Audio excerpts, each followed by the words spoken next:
Question number 3 है। प्रत्येक metre की खुदाई के बाद एक कुआं खोदने में आई लागत, जबकि प्रथम मीटर खुदाई की लागत 150 रुपये है और बाद में प्रत्येक मीटर खुदाई की लागत 50 रुपये बढ़ जाती है। ठीक है, तो यहाँ पे भी ये इम्पोर्टेंट क्वेश्चन है, इसका भी हल हम करेंगे, ध्यान से देखिएगा। बोल रहा है प्रथम मीटर की खुदाई कितनी है, 150 रुपये। तो लिखेंगे प्रथम मीटर की लागत, खुदाई की लागत कितनी है, 150 रुपया है। ठीक है, फिर बोल रहा है प्रत्येक मीटर खुदाई की लागत 50 रुपया बढ़ जाती है, तो यानी कि अतिरिक्त हम बोल सकते हैं अतिरिक्त लागत कितना, 50 रुपया बढ़ रहा है, यानी कि एक एक मीटर खुदाई करते जा रहा है तो 50 रुपया क्या हो रहा है, बढ़ रहा है। ठीक है, तो इसको हम प्रथम मीटर की लागत को हम A1 बोल सकते हैं और अतिरिक्त लागत का मतलब हम यहाँ पे D बोलेंगे। ठीक है जी, तब देखिए यहाँ पर A1 का मान दिया है कितना, 150 रुपया। ठीक है, तो A2 कैसे निकालेंगे, तो A2 का फार्मूला होता है A प्लस D। क्या होता है, A प्लस D। A का मान आपका है 150 प्लस D का मान क्या है, 50। अब इसमें हम जोड़ देंगे तो ये हो जाएगा 200, जो कि आपका A2 निकल गया। ठीक है, अब A3 निकालेंगे तो ये हो जाएगा A plus 3D। A plus 2D होता है, क्या होता है, A प्लस 2D होता है। तो A का मान आपका 150 है, अब 2D का मतलब क्या, 2 गुणे D का मान है 50। अब इसमें हम करेंगे, देखिए 50 में 2 से गुणा करेंगे होगा 100, 100 में 150 जोड़ेंगे तो ये हो जाएगा आपका 250 हो जाएगा, कितना, 250। ठीक है, और A4 निकालेंगे तो A प्लस होता है 3D, यानी कि एक कम कर देना है। ठीक है, तब यहाँ पर A का मान हो जाएगा 150 प्लस यहाँ पे 3 गुणे 50। ठीक है, अब देखिए 50 में 3 से गुणा करेंगे होगा 150, 150 में 150 जोड़ देंगे तो ये हो जाएगा 300। ठीक है, अब देखेंगे ये AP के पद में बनाकर कि AP में आ रहा है या नहीं आ रहा है। तो A1 का मान है आपका 150 और A2 का मान है 200 और A3 का मान है आपका 250 और A4 का मान है आपका 300। ठीक है, तब हम क्या करेंगे, D निकालेंगे। तो D1 निकालते हैं, देखिए यहाँ पे A2 माइनस होता है A1, यानी कि 200 में से हम 150 माइनस करेंगे, क्या होगा, ये हो जाएगा 50। फिर D2 निकालेंगे, यानी कि A3 में से A2 माइनस करेंगे, यानी कि 250 में से 200 माइनस करेंगे, क्या हो जाएगा 50। अब देखिए D1 भी 50 आ गया और D2 भी क्या आ गया, 50 आ गया, यानी कि दोनों सिचुएशन में दोनों बराबर है। जब ये बराबर है तो ये क्या होगा, AP के पद में होगा।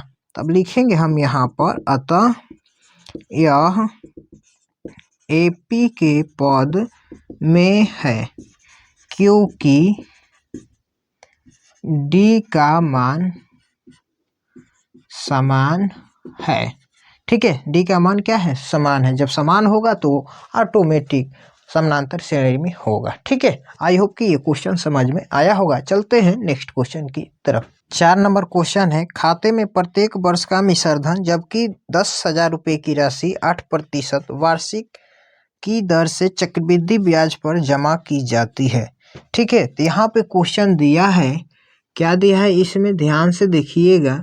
यहाँ पे मूलधन दिया है, मूलधन जिसको हम बोलते हैं इंग्लिश में P प्रिंसिपल बोलते हैं। कितना दिया है, ये दिया है 10,000 रुपया। ठीक है, और क्या दिया है, यहाँ पे रेट दिया हुआ है, मतलब का दर भी दिया है जिसको हम R बोलते हैं। कितना दिया है, 8% प्रति वर्ष का, यानी कि ये 1 साल का दे रहा है रेट, कितना, 8%। ठीक है, और चक्रवृद्धि ब्याज पर जमा की जाती है। तो पूछ रहे प्रत्येक वर्ष का मिश्रधन, तो यहाँ पर हम क्या करेंगे, देखिए ध्यान से लिखेंगे, पहले वर्ष का राशि। ठीक है, पहले वर्ष का राशि कितना है, ये तो आपका है 10,000 रुपया।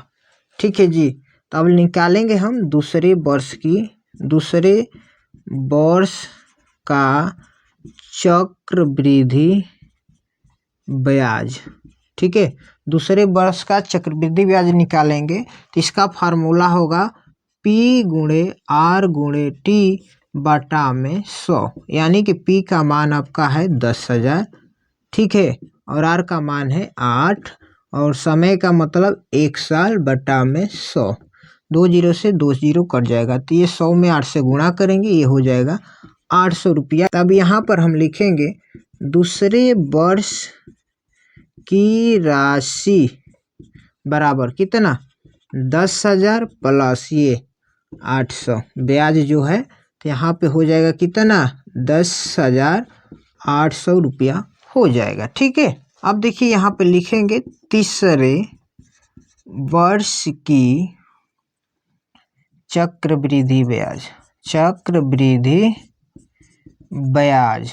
ठीक है, वही फार्मूला यानी कि PRT/100, यानी कि अब P के जगह पे अब क्या लेंगे, यहाँ पर अब लेंगे 10,800। क्या लेंगे जी 10,800 और रेट क्या है 8 ही है, समय 1 बटा 100। अब इसमें 2 जीरो से 2 जीरो काट देंगे। अब देखिए 108 में 8 से गुणा करेंगे तो ये हो जाएगा 864 रुपया। क्या हो जाएगा 864 रुपया हो जाएगा। तो अब लिखेंगे तीसरे वर्ष की राशि। ठीक है, तीसरे वर्ष की राशि क्या हो जाएगी, यहाँ पे दूसरे वर्ष में आया था 10,800, इसमें हम क्या करेंगे ये इंटरेस्ट जोड़ देंगे तो ये हो जाएगा आपका 4, 6, 8, 8, 16, 1 यानी कि 11,664 हो जाएगा। कितना हो जाएगा 11,664 रुपया ये हो जाएगा।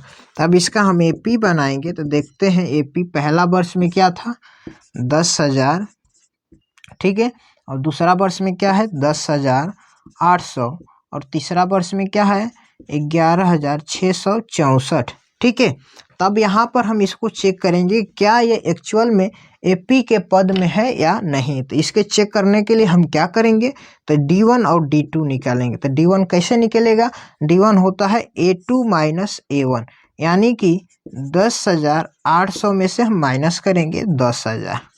ठीक है जी, कितना हो जाएगा ये हो जाएगा आपका 800। ठीक है, अब D2 निकालेंगे तो D2 कैसे निकलेगा A3 माइनस A2, यानी कि A3 में से A2 माइनस करेंगे, यानी कि 11,664 में से माइनस करेंगे 10,800, कितना हो जाएगा यहाँ पे करेंगे तो ये 864 हो जाएगा। अब देखिए यहाँ पे D1 का मान आया 8 और D2 का मान आया 864, तो यानी कि दोनों D1 और D2 क्या है डिफरेंस है, यानी कि अलग अलग है। तो ये क्या होगा ये AP के पद में नहीं होगा। तो हम लिखेंगे यहाँ पर अतः यह AP के पद में नहीं है क्योंकि D समान नहीं है। ठीक है जी, यहाँ पे D समान नहीं आ रहा है इसलिए AP के पद में नहीं है। आई होप कि ये क्वेश्चन आपको समझ में आया होगा। वीडियो अच्छा लगा हो तो लाइक कर दीजिए।